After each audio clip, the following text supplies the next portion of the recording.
Eric Muga uria uthomeire utaramu wa miako na maundu ma mai ekinyitie mbere ya kamiti ya bunge ya wamurani na ucamba wa umenyo mwanduku ministry-ini iria endekithitio ta minister ya mai.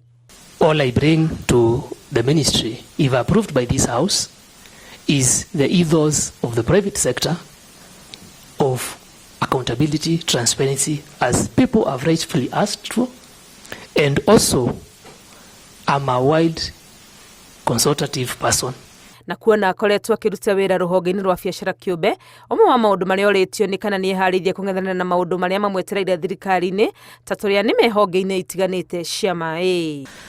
What can you tell the people of Kenya and most of the young people of Kenya in relation to where you stand today and the position you will take in the fight against corruption in the development of water resources in the country? As you've said, I come as a clean slate. I'm not beholden to anyone. I am not shackled or tethered to anyone. And I think this is my personal opinion. Corruption is a cancer in the society.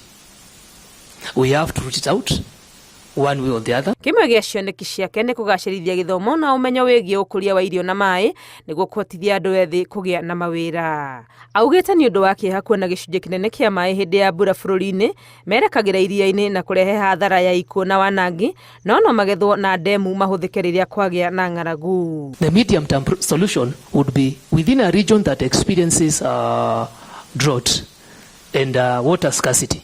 Why don't we have a water pan and that water is shared among schools during dry periods? The long-term solution is what I talked of. Our only solution is having large storage dams. Right now, our water storage starts at about 103 meter cubic per capita.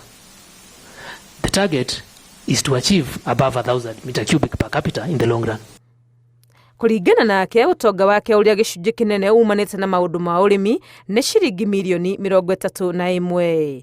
Ngiribotera Inooro TV rĩtwa ni Wangui wa Mwangi. Is it working because you have been on the